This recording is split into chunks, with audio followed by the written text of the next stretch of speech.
Welcome to Popcorn Planet. I am Andy Signore, and Alec Baldwin is not going to take my advice. He's not going to stop talking. No, he's going to talk more on social media, because why not? You know, all the other clips have seemingly helped him. I don't know what he's doing here. There's a 4-minute rant and just video he posted talking about a Splenda packet, which we're going to get to in a second, as well as the fact that he's rejecting this idea that the media is putting out there that he still hasn't handed over his cell phone, that he's not being responsive. Well, he's rejecting that completely, saying that's nonsense. He uses a tougher word than that, saying he absolutely is going to hand over the device. But the question just becomes, what's taken so long? I asked Christopher Melcher, attorney at law who's on the channel a lot. I texted with him, and he does agree that there's some sort of delay tactic here. There's no reason it should take this long for Alec and his team to, cross the T's, dot the I's of what they're allowed to take and to protect his own privacy. If he wants to really get to the truth, he should hand over the phone and not keep delaying. Now, the prosecutor's taking her time too. Let's be fair. However, they're not going to file anything until they get all the evidence. And so Alec is clearly slowing this down. For someone who keeps saying, oh, we're going to help, we're going to give everything. Well, what are you waiting for in this? The warrant's been served. It's been now weeks. Hand over the phone. Well, let's hear his story here, okay?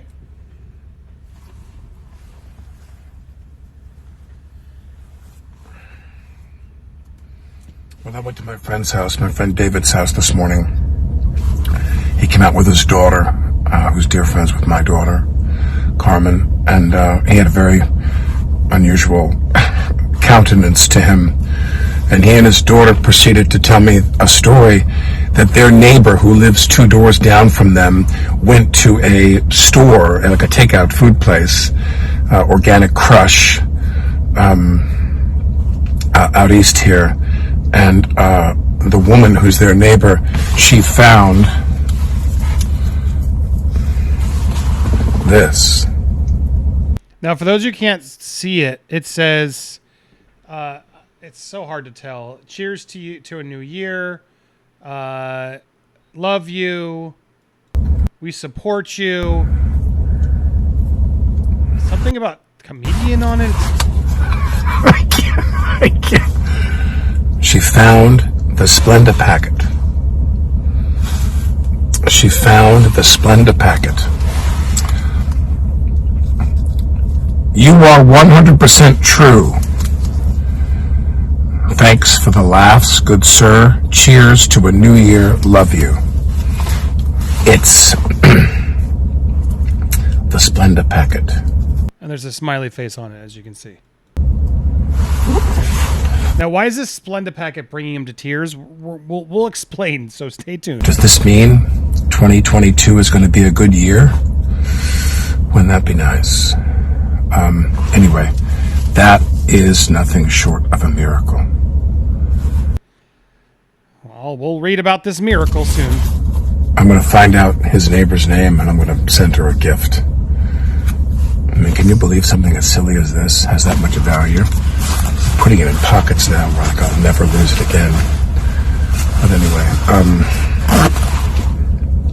why is this important? All right, well, let's actually, he's going to talk about the case in a second, but just to give you some backstory here as to what's happening, why he got emotional, and why he's calling this the 2022 miracle. Well, apparently here, he was having lunch. They sat at their table. A young woman came by and handed him a Splenda packet on which she had written a note. The note consisted of a few kind words and wished the actor Happy New Year. The words on the small paper struck a chord with Baldwin. That young lady probably had no idea what her kindness meant to him. Fortunately, before he could share the photos of the Splenda packet with us followers, he lost it. Baldwin was sure that the small memento was gone forever. He posted a video talking about the packet and how much it meant to him. Is this the same video? Oh, yeah. Here. So this was from a week ago. Him sharing this Splenda packet while he's I was at a coffee shop. Note, I left, and she was on her way out when she gave it to me. And I was sitting there. So 200,000 views. Anyway, we don't need to watch his slow drawl delivery, but for those of you wondering, what the hell is he talking about, the Splenda packet? That's the Splenda packet in question. So he found the Splenda packet. His neighbor apparently found it. I'm sure they didn't just write a similar looking one. No, they found it. And that's the miracle of the year. Okay. Oh my God. Oh my God. That's amazing. That's a miracle. One other quick note. Any suggestion that I am not complying with requests or orders or demands or search warrants about my phone, that's bullshit. That's a lie. This is a process where one state makes the request of another state. Someone from another state can't come to you and say, give me your phone, give me this, give me that. They can't do that. They've got to they can go through the state you live in. That is a process that takes time. They have to specify what exactly they want. You can't just go through your phone and take, your photos or your love letters to your wife or what have you. I really don't know, but of course, we are 1,000% going to comply with all that. We're, perfectly fine with that. What is he? Look, there's two things here.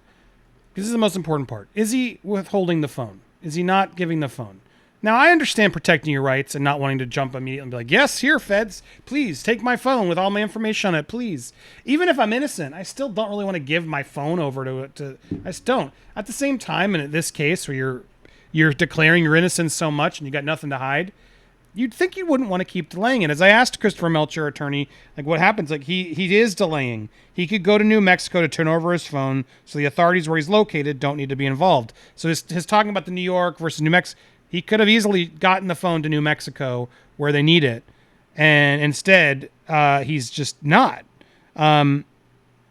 So, yeah, and as Christopher suspected, I do too, there could be statements on the phone before and after the incident that show guilt. It could be 2 to 3 months before anyone's charged. He's definitely delaying. DA is also taking her time, which is good, but she wants the phone before filing charges is really what's happening here. So this idea that Alec's calling BS on, oh yeah, we're going to compile it. No, you're doing your own tactics here, dude. Because if you didn't really care, you weren't worried what's on my phone that they can use against me, you just hand over the phone. And let's be clear, that's yet another thing of evidence here. It's like where I feel like he's denying accountability. And again, I don't want to keep ragging on this guy. Like, I do believe he's going through a lot. I do have empathy for him a bit. I do. At the same time, I'm just frustrated at his ego. His narcissism is just so... If he didn't post things, we wouldn't have to keep responding to him. And he just wants us to sort of go away or like talk us into his story. And I'm just not buying it. Are you guys buying it? Tell me down in the comments below. In fact, before you even get there, why don't you hit that subscribe button, hit the bell for all alerts, smash that like button, help this channel get unshadow banned, which it is. I'll prove it soon. I'm doing some research behind the scenes to prove it. So thanks to everybody who does support. But let's finish this out. And but the as I always say, consider the source. The people that tell you that. Sidney Poitier died. He's on the cover of the Daily News, and the cover of the Post has something else. Sidney Poitier, one of the icons of this business, one of the kings. Yeah, and it's not a Hollywood newspaper. It's a newspaper that covers all types of news. I don't know what news they decided to put on in front of, but I'm sure the death of Sidney Poitier was in the newspaper, but he's using this as a political sort of thing to go against the Post. And to be fair, I don't like the Post either. What does this have to do with Alec Baldwin and the case? Royalty dies, and on the cover of the Post they have other lies and bullshit and nonsense. The best way, the only way we can honor the death of Halyna Hutchins is to find out the truth. That's what I'm working toward, insisting on, demanding that the organizations involved in this investigation do everything in their power to find out what really happened. That's all that matters. You pulled the trigger. You did it through the top. You were holding it, and when you pulled the back, which you admitted to, that's what did it. And you didn't have proper training, and that training was part of your process, which you ignored, even though you've been having years of training. But we're supposed to believe, oh, now granted, you're not the only one responsible. So, okay, you're right in that. I'm on board. I'm on Team Alec in that regard. How did this get there? Who else is responsible? But you're the one who pulled it, dude. If you hadn't have pulled it, whoever put it there in the first place wouldn't have gotten away with it, right? So by your logic of this sort of other defense of like, well, someone put it there. Well, why'd you pull the trigger? Why'd you do that?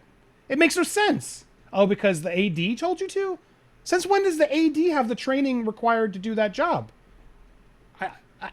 Dude, I don't believe he did it on purpose. I don't believe he did it on purpose, but you still did it. Is he going to get away with this?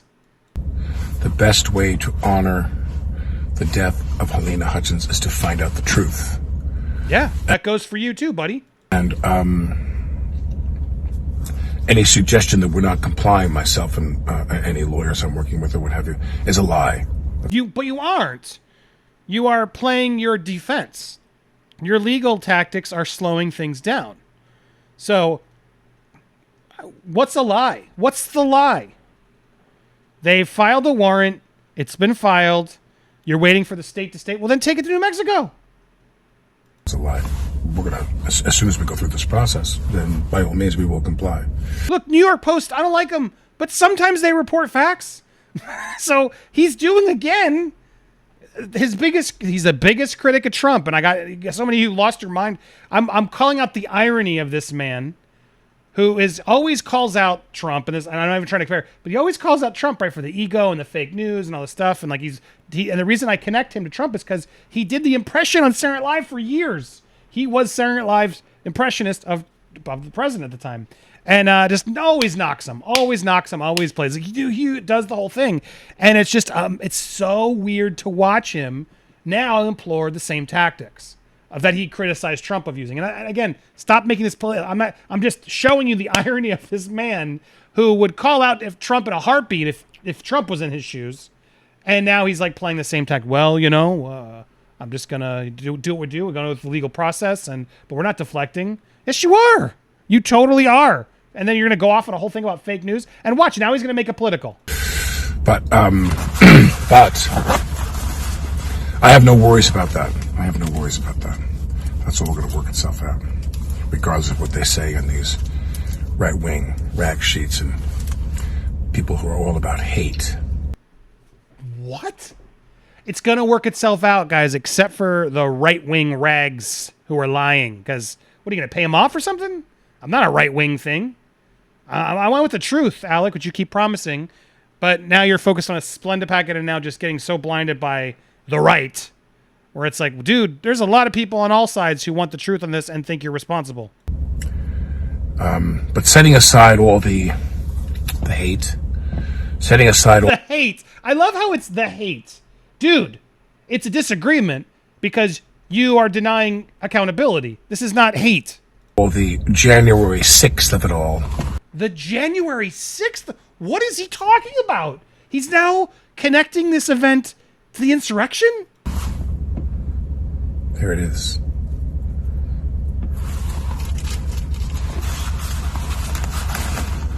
Wow.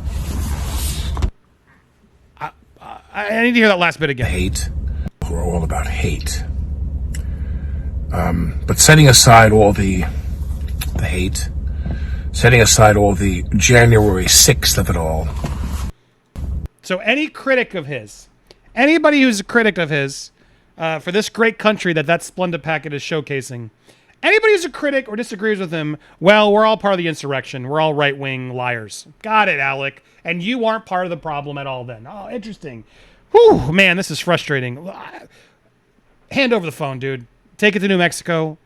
My lawyer analysis are saying you could do it. What's taking so long? Why are we still stalling this down? You're the one who wants answers. They need your phone to check your messages before and after these events to understand what you knew and what you didn't know. Seems perfectly fair given that someone's life was lost. So quit delaying, okay? If you're complying, hand it over.